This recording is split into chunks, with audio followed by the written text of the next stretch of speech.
Ready? Yep.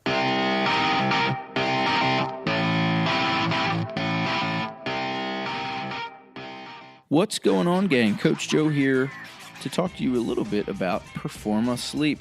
Guys, Performa Sleep has worked with industry experts to develop the ideal mattress for athletes and active people looking to improve their performance through better sleep. Guys, Performa Sleep is proud to say that every single Performa Sleep mattress is made in the USA and ships quickly from their warehouse to your door, and hopefully gets in your bedroom pretty quick.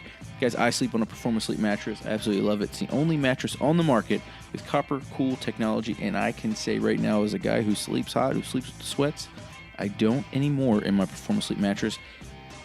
Check it out. Folks like myself, like Dr. Danny, Lauren Fisher, Emily Bridgers, Scott Panchek are on the Performa Sleep mattress, and I have nothing but great things to say about it. So head over to performasleep.com and click their big red Buy Now button and enjoy.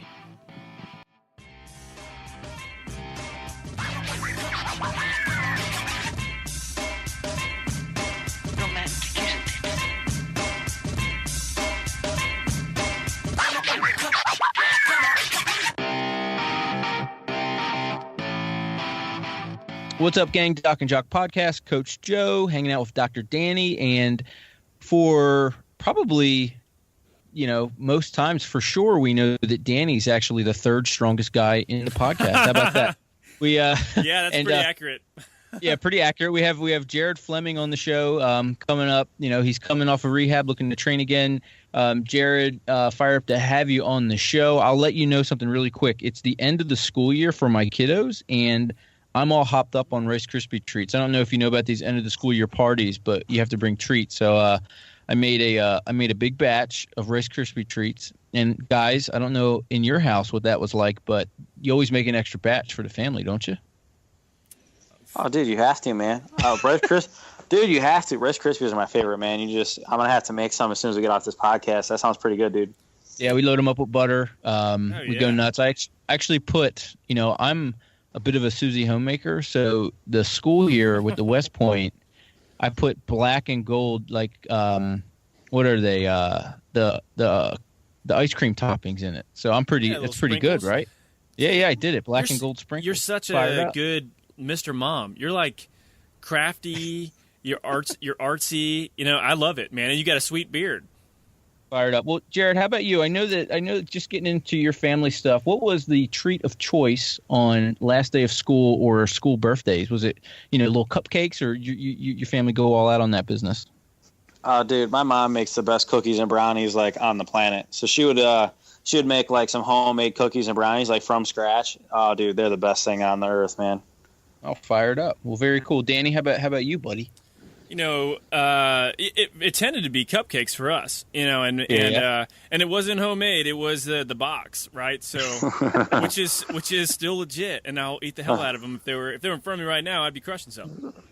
All right. Well, whether you're bearded, whether you're a badass physical therapist or you're an American as fuck weightlifter like Jared Fleming is, it doesn't matter. Cupcakes are good.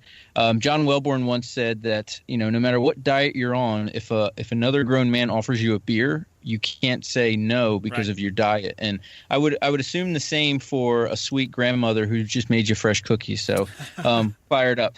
So Jared, let's get the conversation started off. A question we like to ask a lot of folks at the opening of the podcast is maybe some inspirations to get onto this path of weightlifting, and knowing a little bit about your history.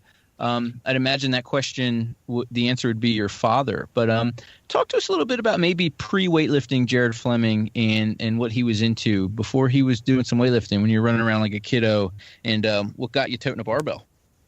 Yeah, man. Well, I mean, first off, I grew up on a farm in upstate New York, and so I just, a bunch of land, so I grew up just running around outside and playing around in the woods, and we had a creek behind the house, and just spent a lot of time outside. And, my first love before I ever found weightlifting was soccer, and I was actually like on a youth New York travel soccer team for a long time, even part of the way into my weightlifting career. I think until I was like 15, I played on a New York travel team.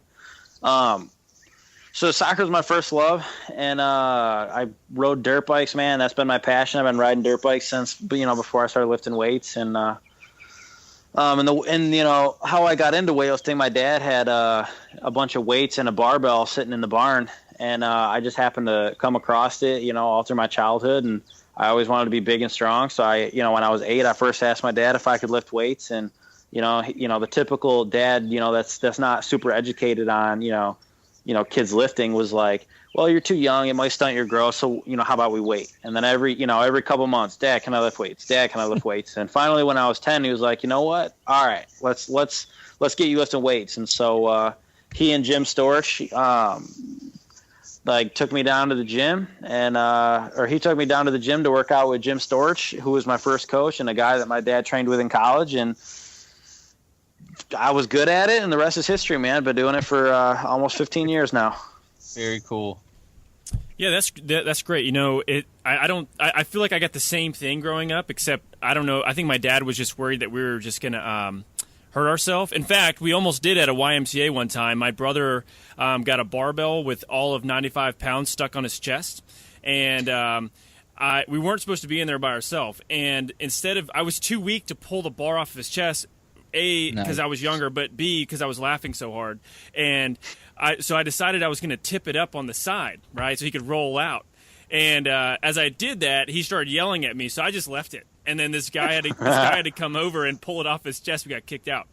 So maybe there's a reason for that. But as a kid growing up, so with weightlifting, you talk about soccer. Now, at what point in time did you make the transition where you were weightlifting is all you wanted to do, and you started to kind of focus on that exclusively? Well, there's a lot of history to it. I started soccer when I was probably, 5 or 6. Playing pee-wee. But it wasn't until I went to college that I actually exclusively just did weightlifting. So I did soccer. I played varsity soccer my sophomore year in high school. I actually played football my freshman year, and then I quit playing soccer and football after 10th grade. And in 11th grade, I wrestled. I did track and field. And then my senior year, I just did track. And basically, at kind of the end of my junior year, I got an offer to go to LSU Shreveport and train with Kyle Pierce and Kendrick Ferris, and on pretty much like a full scholarship with some academic type stuff, and then some tuition waivers and things like that for being on the lifting team. And so basically, when my senior year rolled around, it was like, okay, it's time to not do anything that's going to jeopardize the opportunity that I have. So I still did track and field, but my sights were pretty much set on weightlifting and going to college. And all through elementary, middle, and high school, I only trained 3 days a week. And then when I got to college, I quit all other sports and just started lifting weights 5 days a week along with college, and that's kind of how it progressed. So talk to us about this experience, because weightlifting for college students, outside of what's going on at Shreveport and maybe the other program you hear about is out in Missouri at Lindenwood, there's not a ton of opportunities for college athletes to earn scholarships for weightlifting. So what was the college experience like? I mean, were you just kind of competing at local meets and then, obviously working your way up to, university qualifications and national meets? And just talk to us about lifting as a college weightlifter. Yeah, well, the first point that you touched on, as far as there's not too many programs, is true, and it's really unfortunate. When I left when I left high school, there was really I had 3 options, and they were to, either go to Shreveport, and then at the time they still had the U.S. Olympic Education Center, which they still have, and there's still weightlifting there, but it's not what it once was. Sure. I had the option to go to the University of Northern Michigan, and train up there at the U.S. Olympic Education Center, or go to the training center in Colorado Springs. But my family and I had, I'd been there several times growing up, but was warned, it's not really a place for kids to go out of high school. It's just, you're basically bypassing college and all that experience, and you're just basically being a slave to the barbell. So chose to go to Louisiana. And as far as, competing down there, so weightlifting was considered a club sport because you don't have, one university versus another university. That's right. So we would compete and we would win a lot of, university national titles for the university. But it wasn't like football or baseball where we have a game every week, Yeah. So yeah, I just trained and went to school, and I trained for for American Open and nationals and university nationals, and had the occasional local meet. But really, I mean, my training or my goals didn't change when I went to college, other than, make more teams. It wasn't like, hey, we got university nationals coming up. That wasn't even a big deal anymore. That was kind of like a secondary thing to nationals and worlds and whatnot. Well, and for our listeners who don't understand what you're meaning by make more teams, can you kind of can you elaborate on what that exactly means in weightlifting? Oh yeah, absolutely. So as far as making more teams, being, you compete at nationals and you compete at American Open, and the goal is not only to win, but the goal is to make the world team, to make the Pan Am team, because at World Championships, that's where you qualify spots for the Olympics, and Pan Am's is another big international meet, that you can compete at and try to earn an international medal. So the goal at nationals and American Open not only is to win, like I said, but you want to make those teams, try to help earn spots for U.S.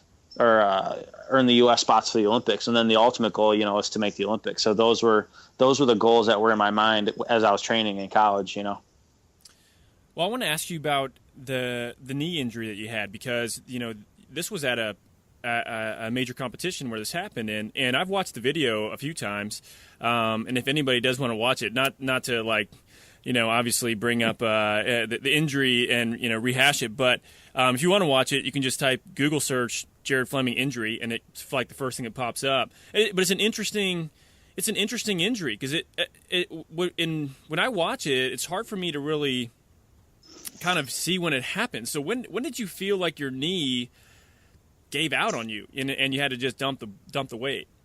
Yeah. Well, there's actually, speaking of videos, I'm not sure. I tried to upload it to YouTube, and I haven't checked to see if it's up there, but Nat Aram, the guy who runs Hook Grip, actually sent me like a super 1080p super slow-mo video that's like 2 minutes long of showing it, and you can see everything. I'm not sure if I'll have to look and see if that's on YouTube, but anyways, besides that, so what happened was, so this is I'll kind of take you through the lift from the floor, and it was with 193 kilos, which was a weight I had done several times in the program leading up, and I had done it. I had done more than that, substantially more than that at nationals, which qualified me for Worlds. So it was just like a routine weight, it was my opening attempt.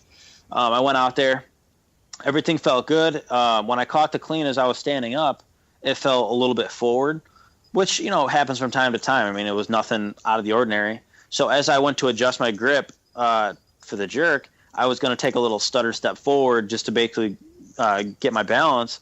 And everything to this point was fine. And then when the weight came back down on my shoulders, I don't know. I've watched it 1,000 times, and I still can't exactly tell. But it was almost like when I stepped forward, the weight hit my shoulders before I was able to bring my right foot forward. So as I was straightening my right leg to bring it forward, the weight came down, and it ended up hyperextending my knee and tearing my ACL and meniscus.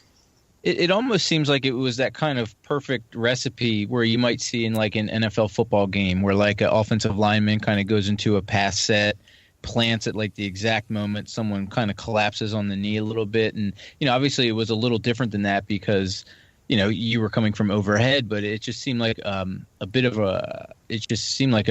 perfect storm, right? For lack of a better word. But so the next question there is, when people get injured at the weightlifting meets, it's always interesting. There seems to be a bit of a hurry up to get in front so no one can see what's going on. But directly afterwards, this is interesting with social media now, right? People were really quickly posting pictures and kind of letting people know that you were okay. Talk to us real quick about immediately afterwards, the support you were getting and what your feelings, and kind of as a young kid, it was a big deal for you to make that world team. What was kind of going through your head? I mean, honestly, like I didn't have my phone on me, and it wasn't until I was laying down on the bed until they had already kind of given me a diagnosis of what happened.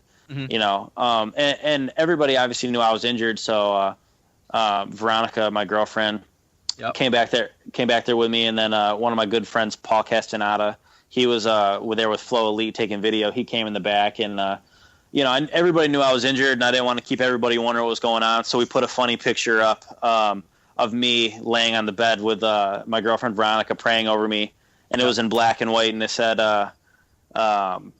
oh God, what to say? When you want to go back out for your second attempt, but you can't because you're dead. So we put it out as just a joke, letting everybody know I was okay. Like, I thought it was good to be funny and let everybody know that I was all right, you know, and still in good spirits.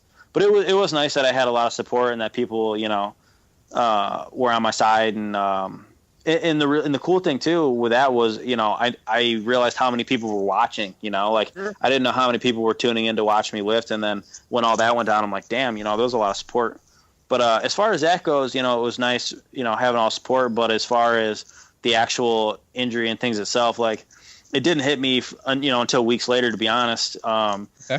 When it happened, I mean, I didn't know exactly, you know, what was torn, what I did. I didn't know the repercussions of what that meant. Like, did we get spots to the Olympics? Did we not? Like, am I going to be able to still compete at Olympic trials? Like, I didn't know what had happened, you know. For all I knew, like, hey, I had a minor meniscus tear and I'll be fine. Like, I knew something wasn't right, but optimistic thinking, I was hoping it wasn't too bad. So I don't know. In that moment, it was just like, can I go back out and lift? And and then the doctor, I actually got medically withdrawn from the competition because I was in the back, and I was telling my dad and the team doc, you know, I'm like, something's wrong, and they were like, well, can you squat? And I'm like, yeah, I can squat. So I squatted, and then they're like, all right, well, let's get you back out there. And I did an air split, you know, like I did like a fake clean, like an air clean, and then I went to do like an air jerk. And when I did that, it felt like my knee was going to drop down to the floor, but my knee was like 2 feet off the floor. And it was the weirdest feeling. And then the doctor medically withdrew me. He's like, you can't go back out there.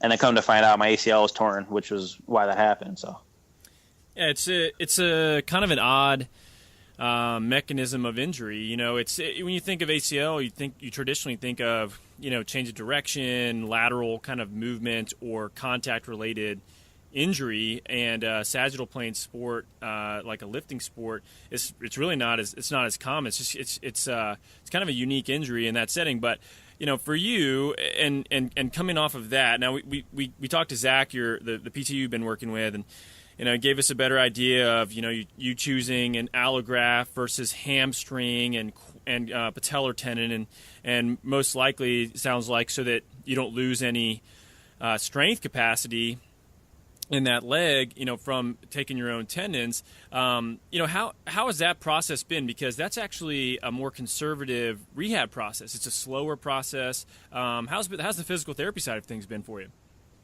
Yeah, honestly, it's been great. And, you know, and my decision from the get-go. So again, my girlfriend, she had a hamstring ACL surgery. She tore it at wrestling practice. She lived at the Olympic Training Center for 6 years, and early in her career, she tore it out there.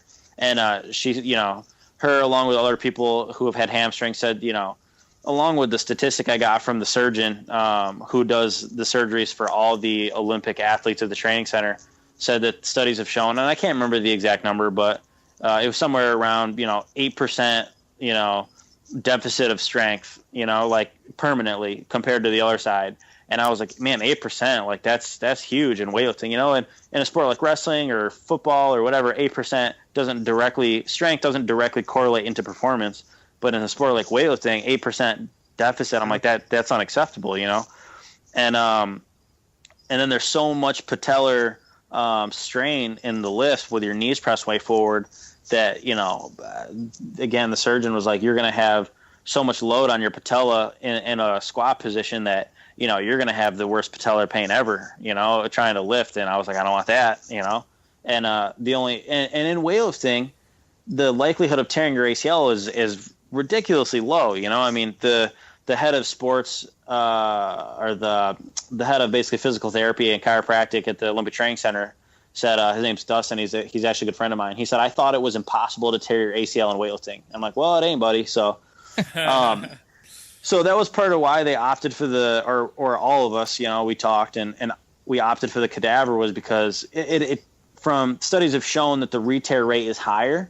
But in a sport like weightlifting, where the likelihood of tearing your ACL is so insignificant to begin with, we figured that, you know, a lack of strength in the hamstring or the likelihood of, you know, debilitating patellar tendonitis, the cadaver ligament was the best option. So. Well, it's interesting. So you worked really hard to train up to get on that world team.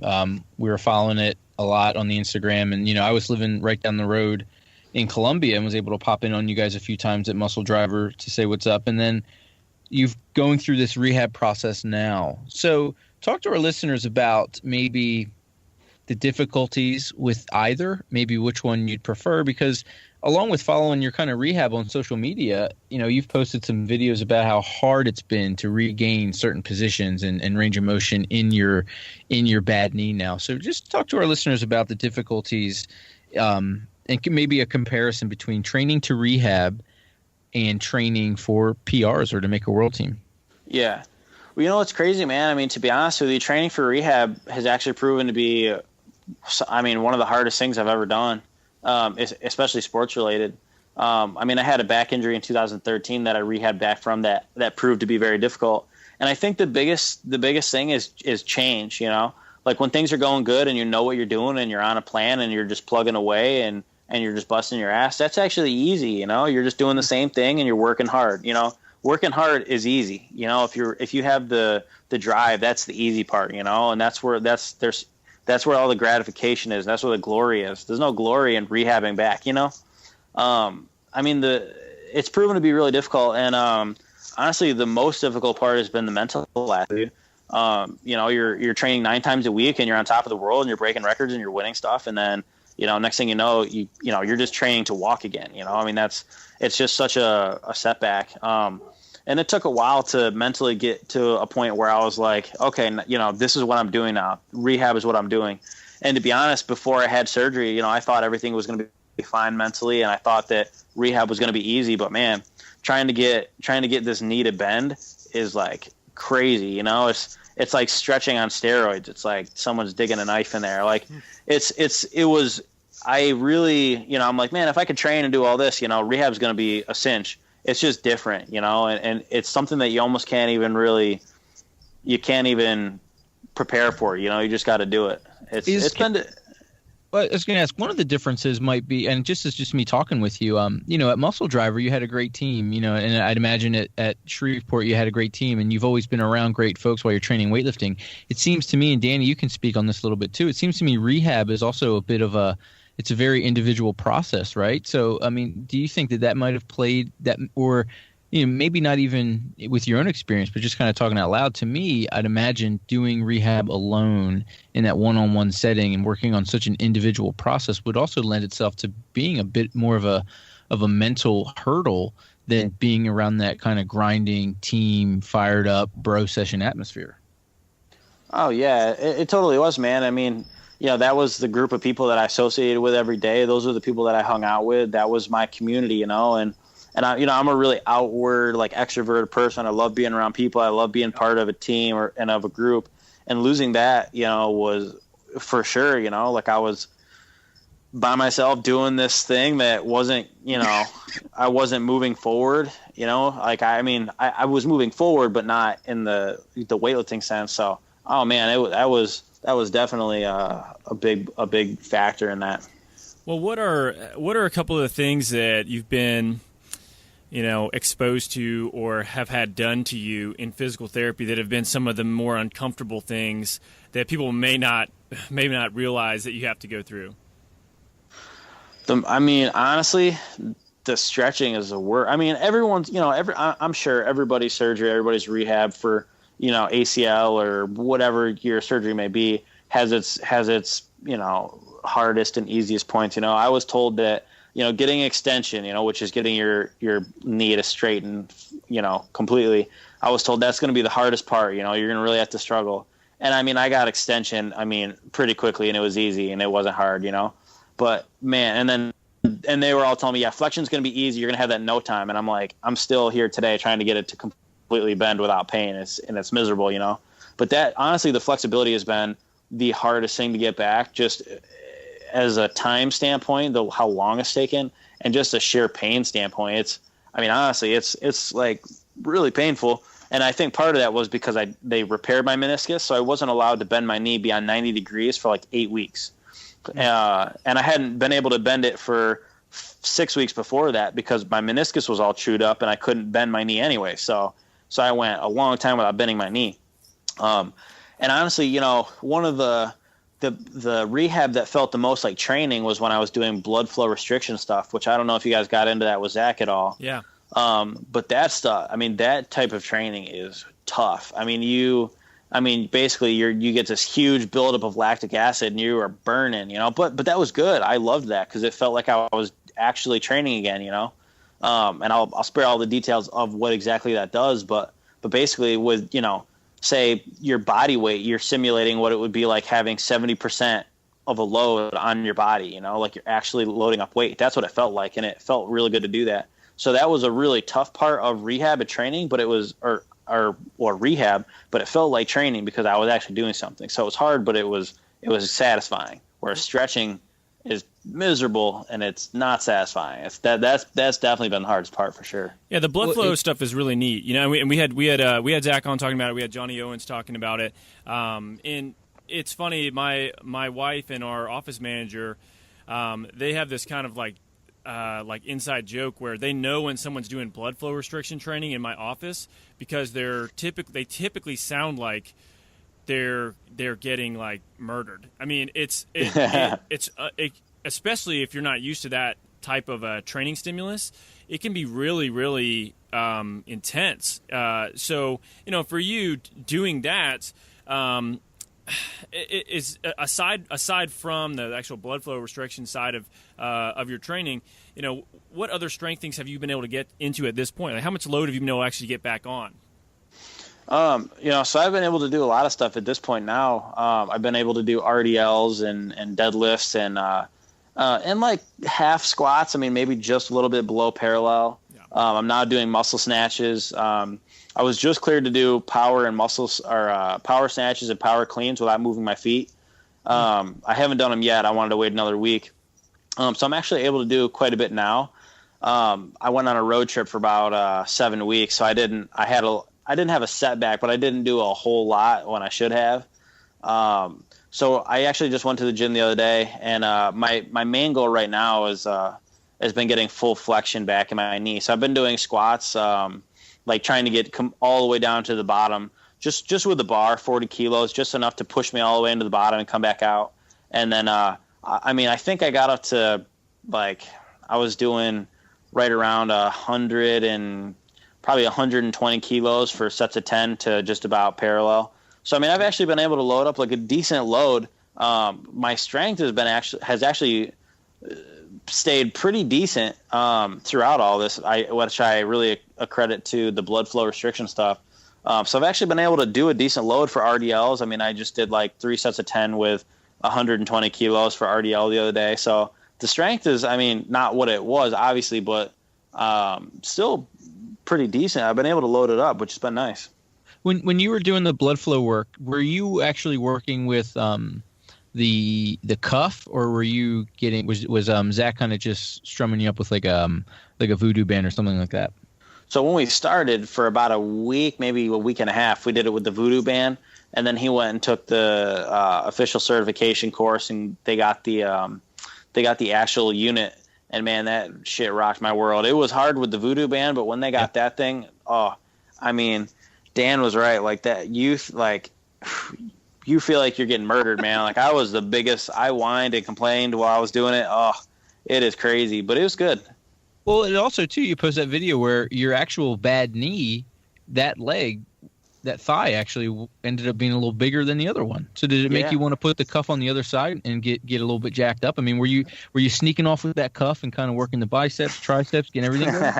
Dude, honestly, as much success as I was having with that, as terrible as it was, I had them after about 3 weeks of doing one side. I was like, man, we got to start putting it on both sides. So I started doing it on my left quad too, and I was doing it on my right calf. You keep it up near your groin area when you do it with your calf too, but my calf had actually atrophied a decent amount, so I started doing it with my calf.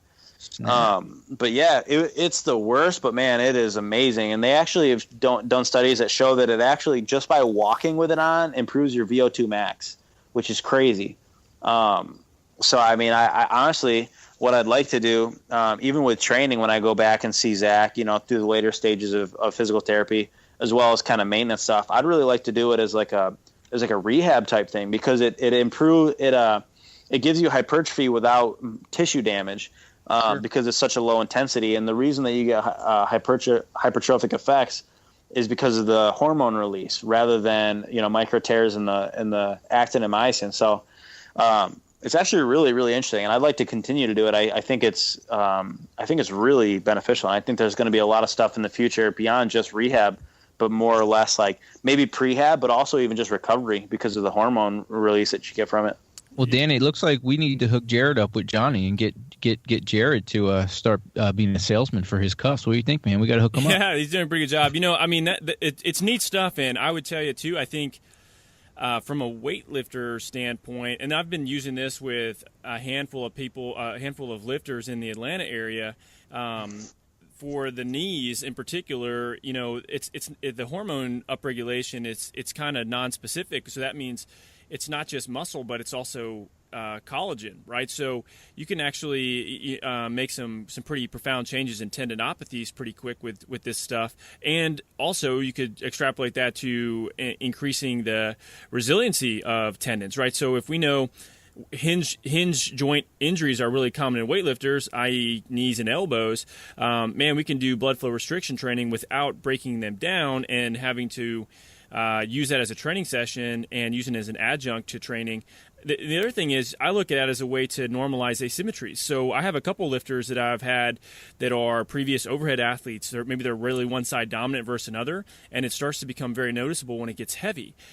So we've actually had them do blood flow restriction protocols on the non-dominant side to help narrow the gap and have seen some big changes in their overall output. So it's I guess in a lot of ways it's just creativity and how you use it. But as a performance-minded kind of practitioner, I care more about winning and whoever I'm working with winning, I guess is a better way to put it, than injury reduction because it's not quite as sexy of a sell, even though it really is kind of the same thing.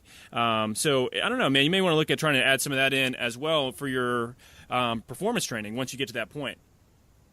Dude, I'm thinking the exact same thing. Fired up. Don't tell anybody. Oh, yeah. Too late. That's right. Then everybody's going to be doing it, man. I'll lose my edge. I know. Damn it. We shouldn't have said it. Oh, well. All right, we'll just cut that part out. We'll be good. Johnny, edit this. There you go. But so cool. Along with the blood flow restriction stuff, following you guys a little bit, you guys at the MDUSA team seem to be getting pretty hot and heavy doing some cryotherapy. And I know, Danny, you have some experience with that. So, science aside, were you working with cryotherapy? Was that only something you were doing while you were training, or did you introduce that into the rehab as well? And just talk to us about just what athletes can expect to feel from that type of intense cold and the benefits of it. Yeah, I only did it during training. I never really introduced it in rehab, and I never really thought of it. I kind of wish that I'd have had. But, okay. My rehab has been going really well, and so I guess, hindsight's 20/20. I don't know if it would have done much to benefit me or not. But I don't know, I do know some of the science behind it, but the thing I noticed was that it took away a lot of, and it was actually developed for people with arthritis. And what I noticed is that mostly my knees would get achy after the week, and it took away all my knee soreness for whatever reason. So I went up there and did it just mostly so my knees wouldn't ache at all. I found that it helped my knees tremendously to prevent them from aching. So, yeah, and from a performance side, I think that's kind of the way that we see people utilize it effectively. There's a fine line. Okay, so like I would say utilizing it every day, there could actually be, in my opinion, a detrimental effect because you're not going to have as much soreness. But soreness is not necessarily a bad thing. In fact, it's a self-limiter in a sense. But from a standpoint of accelerating your recovery day, or expediting that process, in particular soreness in the legs, because it does do a better job there. It's a great implement, and I really think it would have been interesting to see how your rehab went with exposing yourself to that on a kind of semi-regular basis, because it's one of the things that was added to one of the top orthopedic surgeons in the country down at the Andrews Institute. They added that to their facility as well, and a lot of it is for post-surgical stuff. So, there's some interesting things that are coming out on it. So anyway, it definitely would be, I think would have been something that would have been interesting for you to actually add into your rehab process. Yeah, and who knows? Maybe I'll start doing it now. I mean, I'm 5 months out and the process isn't over yet, so maybe totally. I'll actually go ahead and do that now that we're talking about it. I think that might be something cool to kind of add back in, even in the later stages, because I mean, even at this point, I'm still not allowed to jump and still not allowed to do some other things like that. So, maybe I will do that and kind of document and see how that makes me, feel now. Well, make sure when you do that, you consult Zach first, but when it really works, make sure you give us all the credit. So that'd be really important. So you're 5 months into this process of rehab. So when do we think we might see Jared Fleming on a competitive weightlifting platform again? Yeah, so what they told me originally was that 1 year out from surgery, I should be right about 90% again. Okay. So, and I had surgery 2 or 3 days after Christmas. So honestly, I'm thinking that I'm looking to compete at the American Open this year. But I mean, just more for fun, just to show everybody that I'm kind of back out there, get back on the stage with no intention of winning or hitting PRs or anything like that. But just to get back in the game and show my face and get back into it. If you do that, will you wear an American as really fuckier T-shirt? I mean, we'll dude, I don't know, but we'll come up with something. We'll come up with something good. Yeah, let's do it. Fired up. Well, so what about the mental side of this? Because I've had a ton of athletes that have gone through similar surgeries, and what tends to happen as you get towards the later stages of rehab is reintroduction into the sport or the activity that caused the injury. There's a mental hurdle there in many cases, and that takes a little bit of re-exposure and a little bit of time. So are you nervous to drop under some heavy weight? To be honest, man, I mean, I don't think I will be. I've been doing it so long; it's become such second nature. I mean, I'm sure there'll be a little hesitancy there, but I don't think it'll be for more than a couple weeks, to be honest. I mean, after doing it for 15 years, 6-7 months is really a drop in the bucket. I think it'll take a month or so to shake off the rust, and I honestly think that I'll be diving back under weights like before. Now that's just a guess. I mean, who knows? I'm not quite there yet, but as far as the mental standpoint goes, as far as attacking the weight and getting under it, I think once I'm cleared, obviously I'm gonna take my time to work into it and be very diligent about it. But when it's time to start getting back under weights, I really don't think I'm gonna have any problems there. Thank you so much, gang, for tuning into today's episode of the Doc and Jock podcast. We hope you're enjoying the topic of the day or the interview. If you are, please head on over to iTunes and review it and let us know so we can either talk about that topic again or bring that guest back on. Also, guys, while you're at it, post a question, and then Dr. Danny and I can tackle that question on our Friday short. The topic could be mobility, weightlifting, motivation, anything in between. Dr. Danny and I will tackle that. It's a great service to us, a great service to you. You get some knowledge, we get a bump in the standings, and we really appreciate that. Also, guys, we'd appreciate your support on all the social media outlets. Check out @Doc and Jock on Instagram and @Doc and Jock on the Twitter feed. Also, guys, like, share the Facebook page, and visit www.docandjock.com. You'll notice, guys, we're in the middle of a rebrand. We've changed the badge, we've changed the logo. We are overhauling the website, and we'd love to know your thoughts on that. Thank you, guys, for tuning into the Doc and Jock podcast. And remember, if you have a body, you are an athlete. Very cool. So, kind of switching gears, we've kind of run circles around this rehab process a bit. But I wanted to, when we get a weightlifter on here, or we've talked to Glenn a little bit, we've talked to Don McCauley, we've talked to some other international coaches about maybe the status of American weightlifting, and you're one of the. It's funny because in terms of young, I mean, you've been around for 15 years, but you're not lifting for 15 years. You're not an old guy, but you've been around the sport for a long time. And, right now there seems to be a lot of excitement around the youth of American weightlifting. So in your opinion, just talk to us a little bit about the status of American weightlifting and where you think the sport's going. Yeah, it's funny. Me and Travis Cooper, we actually talk about this all the time because Travis is a little bit older than me. I think he's like 28 or something like that. But we both kind of got started around the same time, and we've both really watched the growth of weightlifting in the last 15 years, and it's just crazy how it's changed. I remember going to like American Open and things like that, and the stands were just empty. They were just pathetically empty, and and nobody knew what a snatch or a clean and jerk was or anything like that. And it's just crazy. It's such a different world. I mean, the depth that we now have. The amount of youth now doing it. The fact that people in grocery stores, say, "Hey, do you lift weight? Oh, how much? Oh, like, do you do CrossFit?" But it used to be, "How much do you bench?" Like, the introduction of CrossFit, honestly, has been such a blessing to American weightlifting. Maybe not weightlifting internationally, where it's already, a big deal in other countries. But in America, I mean, CrossFit has completely,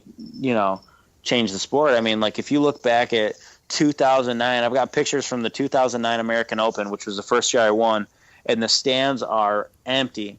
And then you fast forward, let's just say 5. Well, actually, let's see. So if we look at it this way, so 2009, empty stands, right? And then from the year 2000, I believe. Well, not to interrupt you, is that the American Open that was in the ice skating rink or the roller skating rink? Do you know what you mean? I know that was Skate Town, USA. I remember that. That was actually 2013, which that was just a total shit show. But so from the year 2000, I believe 2012, it has doubled. It was either 2012 or 13. I'm not sure the exact year, but every year since one of those years, the American Open has doubled. So it went from like 200 to 400, 800. And then now, I mean, this year it was like 980, and that was like double the year before. So it's almost doubled for 3 years in a row, which is unheard of. And they've been increasing the totals. I mean, and not only are there more people hitting those totals, I mean, due to the sheer fact that there's more people competing, but the depth at the elite level has gone up. Not on the women's side because of CrossFit. I mean, there are women who have, kind of switched from CrossFit or do both that are at the elite level in weightlifting, whereas in the men, not so much. But the other side of that is CrossFit has introduced so much money and brought so much capital into weightlifting that people can now stay in the sport longer, and they can focus on just lifting weights rather than having to get a job and supporting their family with this job, when they can do clinics and they can get a stipend from USA Weightlifting because CrossFitters are doing level 1 certs for weightlifting, and that's money's going into stipends. So, I mean, not only the amount of people, but the capital that CrossFit's brought in has elongated people's careers and has brought more people into it. I mean, American weightlifting is becoming popular, and people know about it, and there's money. I'm super excited, if you can't tell. I think that things are really headed in a good direction with American weightlifting. Well, I was kind of confused about the way that which they pick the actual lifters that are going to the Olympics. I actually have a friend of mine who's another masters lifter in Joe's actual same category as Joe, Ryan Tyler, who's he tried to explain this to me, and I didn't quite understand. I think USAW is confused too, because it was a bit of a shit show this year. And I think, just to get on that point, it's an interesting topic, Danny. I don't know if we're going to be able to break that code tonight. Well, yeah. Well, I mean, I guess in my view, and this is just an outsider looking in, because I am not a competitive weightlifter. I don't claim to be, but I do follow it, and I definitely lift, and I am fascinated by the movements. And I guess I don't understand how somebody can win and then someone else can not do anything really that impressive and get an Olympic slot. And it just seems, I mean, I kind of get the point of maybe they have a better chance at ranking higher, but it's still very unlikely that they're going to medal. So I don't know. What's your opinion on that? Because I don't really understand the process very well. I mean, honestly, every system that USA Weightlifting has put in place as of late makes sense to me. But the only problem is that they do some things retroactively that they don't explain ahead of time that, aren't really fair. So I think the systems in place are fair, but the way they go about them and the fact that they're announced after the fact isn't fair, if that makes sense. Yeah, I see what you're saying.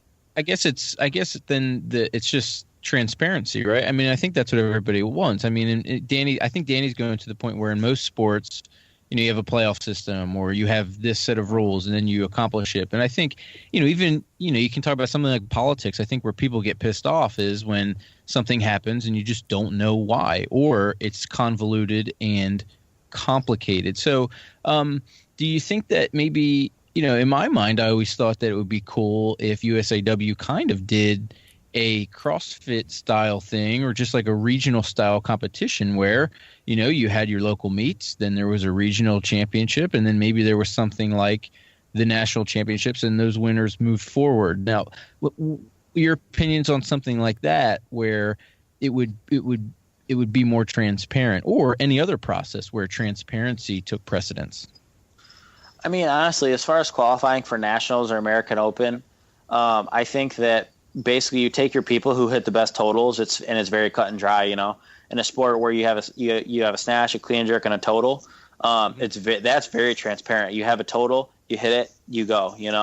But I think that as far as qualifying for, teams like Pan Ams or World Championships or Junior Worlds or the Olympics or things like that, I think that I think whatever rule they put in place is kind of at their discretion. I mean, like gymnastics and some sports like that, they just hand select who they want to go, Mm-hmm. I mean, I think that in weightlifting, they're pretty much free to do whatever they want as long as it's in their bylaws. I just think that they need to follow the rules that they have written in their bylaws, and they need to basically, like you said, transparency. People need to know what the hell they're trying to do before they're doing it. That's all. Like, I think whatever they come up with within reason is fair because they have the right to do so. But sure.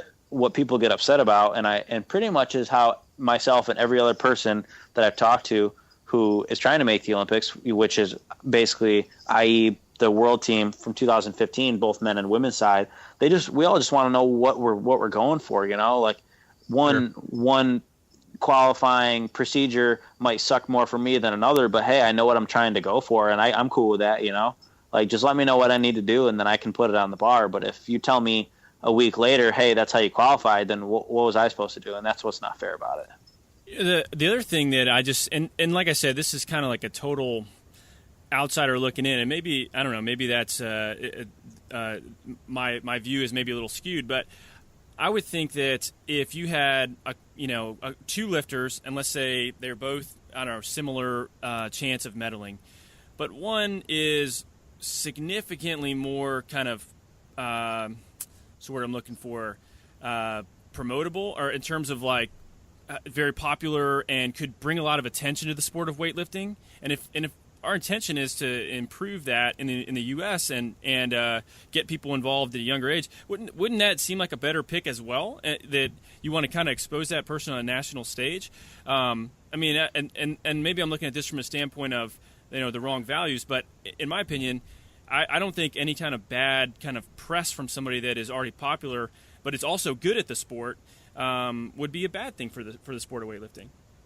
I mean, I agree with you on that, and the fact that we do want sport to grow. But in my honest opinion, like, sports aren't about a popularity contest. Sure. I think that sports come down to whoever's the best on the day. They need to be the best, whether you're an asshole, whether you're unmarketable, whether you're whatever. I think, honestly, when it comes down to Olympic sports, and I think that in a way we've gotten away from the roots of the Olympics, and that it should be the best of the best, and it shouldn't be about who's cool or who's popular or who's trending or whatever. I think it's about who's the best and who competes and does what they need to on that day. And, whatever system's in place, they find a way to make it happen. And honestly, I think that that's what it's about. So in the way that you're saying, if you have two equals and one's more marketable, should you pick them? Yeah, but I think that there should be an objective system in place that there's a clear winner and there's a clear loser. And it shouldn't be subjective, because if we start picking, hey, we don't like this person, I mean, it's like a slippery slope, right? If we say, hey, we're gonna pick Maddie Rogers over whoever because she has 200,000 followers on Instagram and she's going to be marketable, then what's to stop from saying, hey, well, we don't like Jared Fleming because he's kind of a dick, so we're not gonna, you know what I mean? Like it's really t-shirts. Yeah. What complicates this a little bit, Jared, and tell me if I'm wrong, but we're not sending a full team to the Olympics, right? on the men's side right now, if I have my facts right now we're actually not slotted to send anybody. If so, maybe one. And on the women's side, we're sending 3. So I think where it gets kind of interesting is, yeah, we have qualification totals, and yeah, we rank lifters. But Danny brings in this point, well, man, we have 3 spots. We have 1 spot on the men's side. We have to send our best folks who have a chance to lifting, so it complicates it. So I guess my roundabout question is, how do we, in your opinion, Jared Fleming is maybe the master of the universe in terms of weightlifting in the United States, and you need to set a course to, in my mind, we need to get a full Olympic team to the Olympics as soon as possible. What's the best way for us in maybe the next 10 years to field a full team, all weight classes, and qualify those points to make this, okay, we just send our best 85. We just send our best 94. We don't have to have this interesting process where we even have to worry about sending the most marketable athletes. Yeah. Well, honestly, man, I really think that we're doing that. And the fact that we don't have 3 Olympic spots this time around, and sadly to say for myself, is because I blew my ACL out on my first clean and jerk. Had I made that lift, we'd have 3 spots. I mean, it didn't just come down to me alone. I mean, there was a lot of other scenarios where we would have had 3 spots. Had Travis Cooper gotten a green light rather than red on the jerk that he made that was called for a press out, we'd have 3 spots. Had Kane made 1 more lift, we'd have had 3 spots. I mean, it was utterly so unbelievably close that, and it's 3 or none. So it's not like we could have gotten 1 or 2. It's at World Championships, you get 3 or you get none. And we were literally 1 lift away for almost anybody on the team. And there's the fact that I blew my ACL out on a regular routine lift and couldn't do another lift. I mean, it's so freaking crazy, right? I mean, the way and we haven't had 3 men's spots for the Olympics. Let's see, 2012 we had 1, 2008 we had 2, 2004 we had 3. So that would have been the first time in 12 years. So I mean that we're really making traction here, and it was really kind of just bad luck. I mean I don't know how to put it other than that. I mean, if you look at how close it was, and the fact that one of the guys who was, I was ranked, and I was ranked 2nd on the team for the world team. The only person ahead of me was Kane. So out of 8 men, I was projected to get the 2nd most points. And then I ended up tearing my ACL and getting pulled out of the competition. So, you take all those, vital points, and in hindsight, had I done what I did at nationals, I would have scored the most points of anybody. So, I mean, if you take your number 1 point scorer and you shoot him in the leg, you're kind of. Exactly. So, I mean, moving forward beyond 2016, I mean, you've got CJ Cummings, who's 15 on the world team, and you've got kids like Nathan Dameron, who are really coming up, and then you've got guys like, me. Marcus Harris is another kid. Harrison, I believe, that maniac out of Seattle. Yeah, Harrison. Yeah, he's out of Oregon or Washington. I mean, you've got a lot of really good youth and juniors coming up, and you've got a lot of really good, relatively young seniors who can now continue in the sport. I really think that, we are, you asked, your original question was, what do we need to do to field the full team? And to be honest, we should have had 3 this time around, shoulda, woulda, coulda. But honestly, the freak accident that happened that prevented that is like I said, freak, we should have had plenty. In your mind, it's almost just stay the course. Yeah, I really think so. I mean, I think that, honestly, in this, as far as money in a way fixes everything, like it sounds kind of odd, I guess, but money really does in a lot of ways fix everything. And there's a lot, like way more money coming into USA weightlifting than ever before. And there's a lot more people coming in than ever before. And the organization is restructuring itself. The bad is now being weeded out because it has to be, because it's a multi-million-dollar company now, whereas it wasn't before. And the things are being weeded out. And the new CEO, Phil Andrews, is amazing. I mean, he's making a lot of great changes, and we're able to keep him hopefully as a CEO because we're able to pay him more. So we have better people running the organization. And I really think that, stay the course. We're making money, we're bringing new people in, and things are moving in the right direction. So just keep plugging away as we're doing. And it does seem like money really is in many ways a limiting factor, because I guess I'll pose this hypothetical question to you, right? If you had a son and he was a really good lifter and also a really good football player.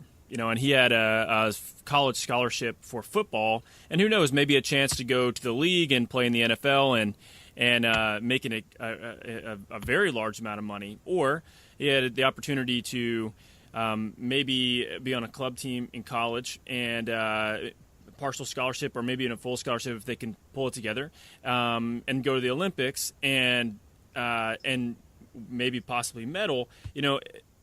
Which way would you sway him? Because it seems like it'd be a tough decision for a kid to choose lifting over a sport that's so popular in the U.S. at this point in the NFL.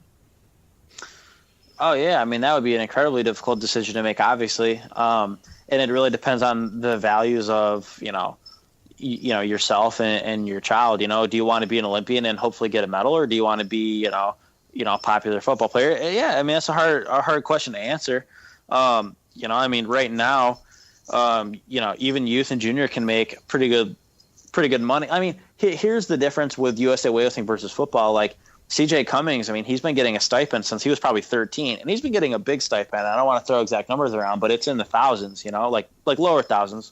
But I mean, he's making good money. Like tell me a 13-year-old playing football who's making money, Good point. They're not. So in that aspect, you got kids with instant gratification. Hey, I'm making money. Like I'm making good money, And actually this is public knowledge, but I can put it out there, and anybody can feel free to correct me if I'm wrong when this comes out, but CJ was making $3,000 a month for a while, and he may still be making that. So, I mean, tell me any 15-year-old kid making $3,000 a month just playing a sport like that's not happening, Well, it's interesting you bring up the youth thing and CJ making a decent stipend, and I think that USAW, one of the things they've increased that, or they've done a different kind of stipending thing lately.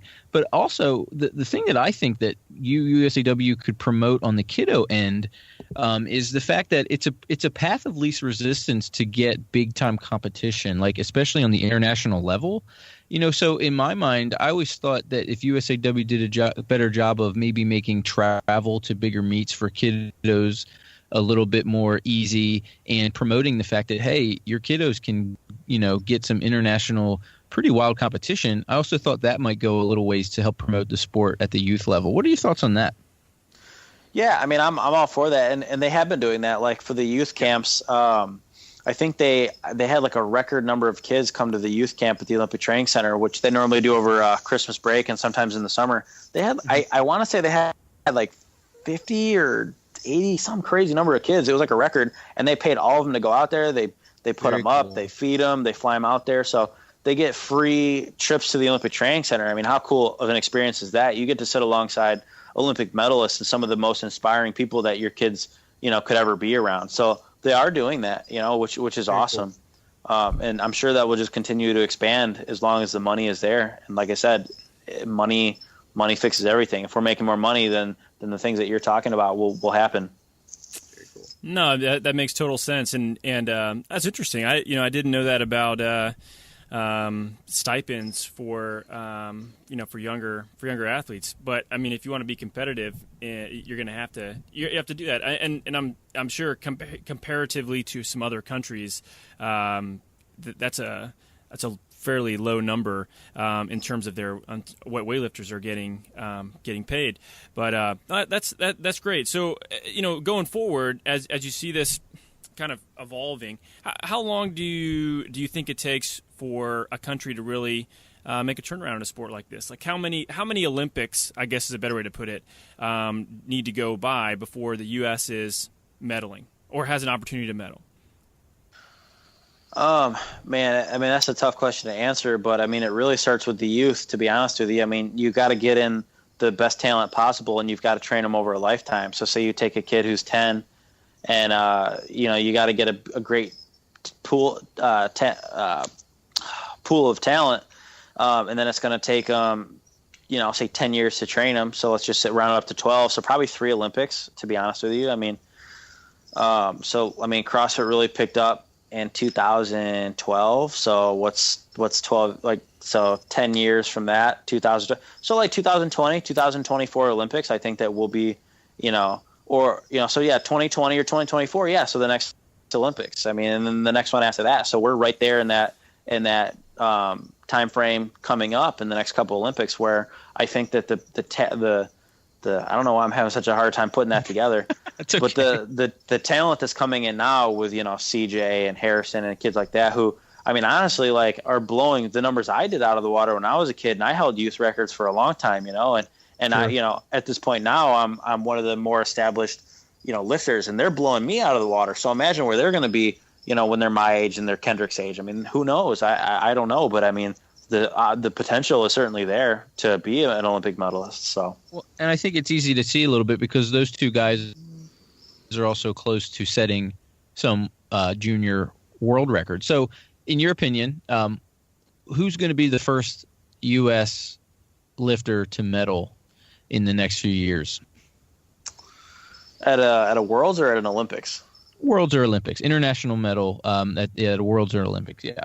Man, that's a hard question to answer. I mean, it depends on the year, it depends on the class, depends on so many different factors. I mean, to be honest, let's make it easier. Let's go the 2020 Olympics, right? Who do you think it might be?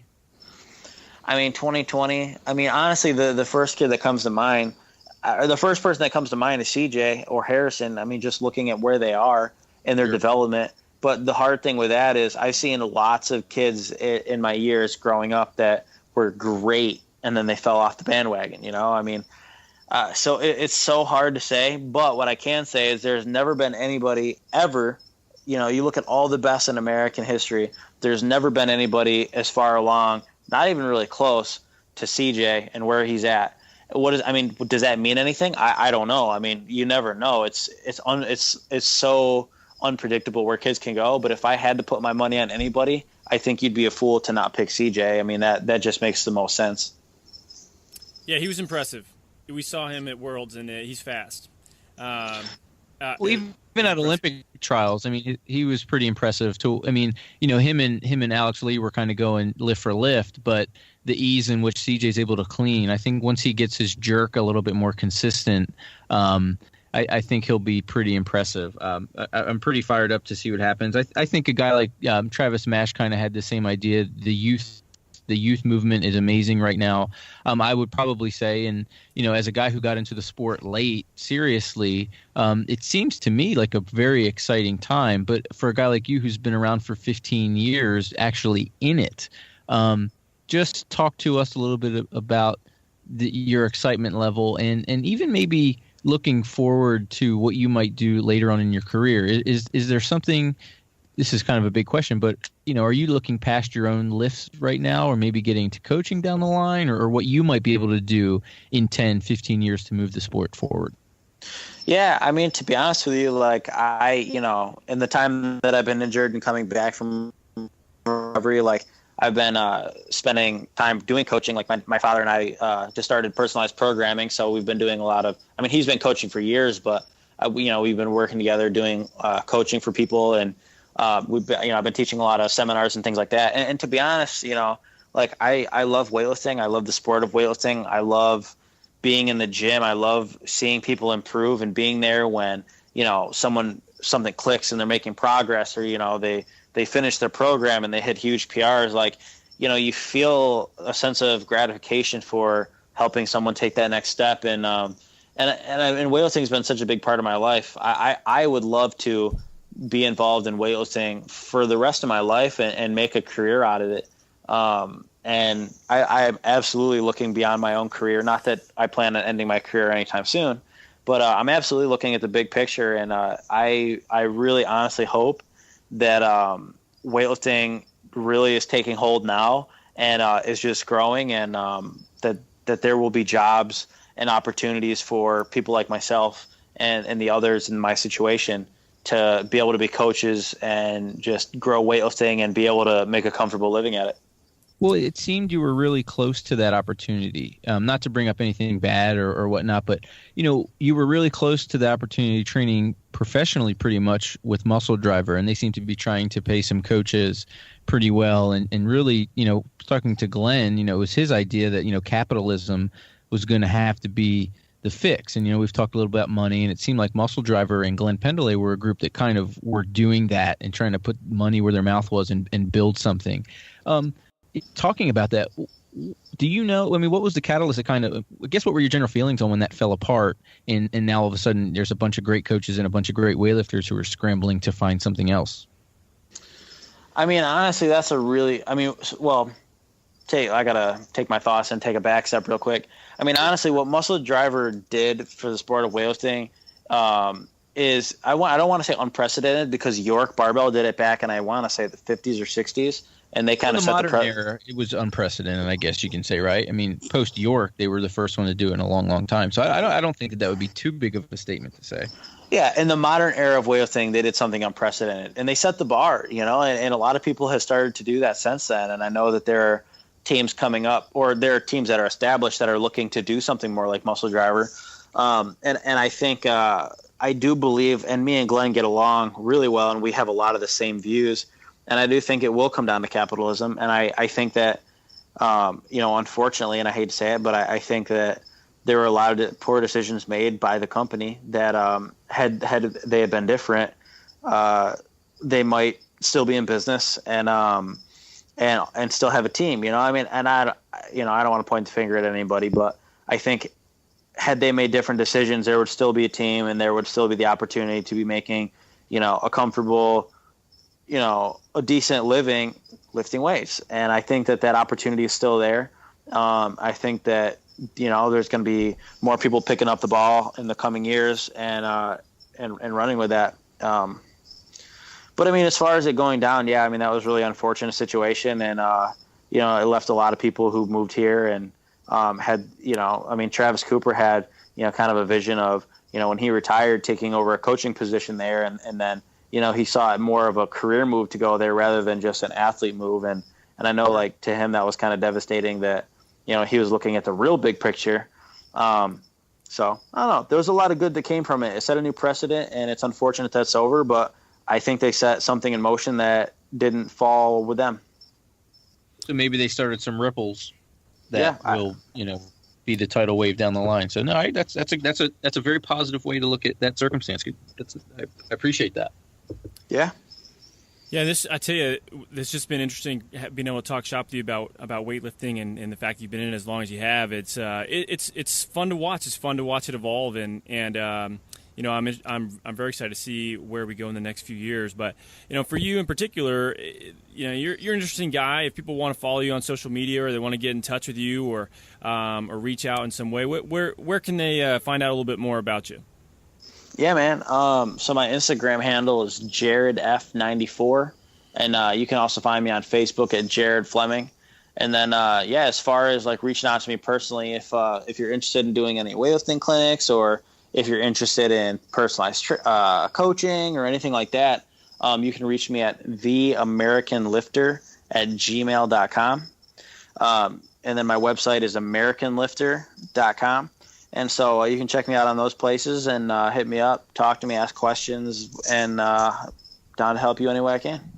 Well, my first question is going to be, I live in West Point, New York right now. Where in upstate New York can I go up and find the barn with those old weights in it that one that you lift? That's where I want to do. I want to go find them weights. Yeah, Pine City, New York, man. You're gonna have to go through some dirt roads and some bush to find that place, but you're more than welcome out there anytime, man. I'll be back there in a few weeks, and come on out. We'll hit some weights in the barn, man. It's actually kind of cool, man. I've got this might sound kind of weird, but I tore a callus years and years ago training in there, and I took the blood from the callus and wrote my name in the wall. So it's been there for it's faded, and it's been in the wall for 12 years. You're crazy.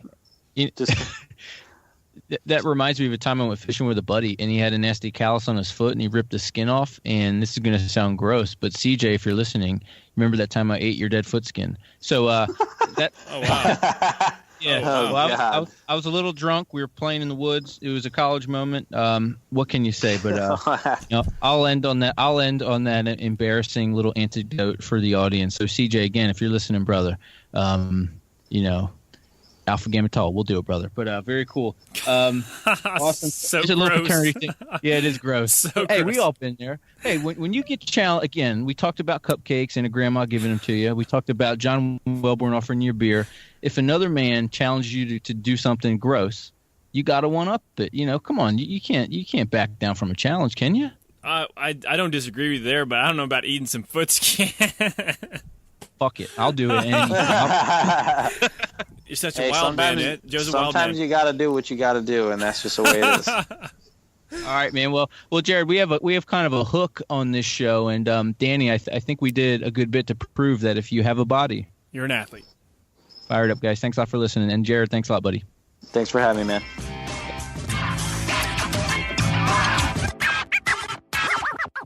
What's up, guys? Doc Danny here with the Doc and Jock podcast, and I want to take a couple seconds to talk to you about one of our sponsors, and that is Mobility WOD. If you don't know what Mobility WOD is, then you need to go check them out because it's something that's dramatically changed the way that I work with people, the way that people treat themselves, and the way that we share information about the human body and be able to perform basic human maintenance on your body. And what does that mean? That means learn how to chip away at these little problems that we all develop every day so that they don't become a big problem that eventually you have to see someone like me for or have surgery for. And this is what Mobility WOD does, and I think it's the coolest part about it.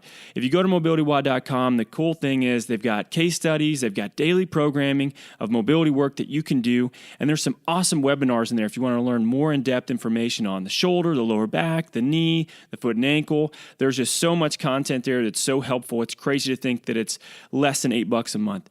So guys, check it out, mobilitywod.com. You will not regret it.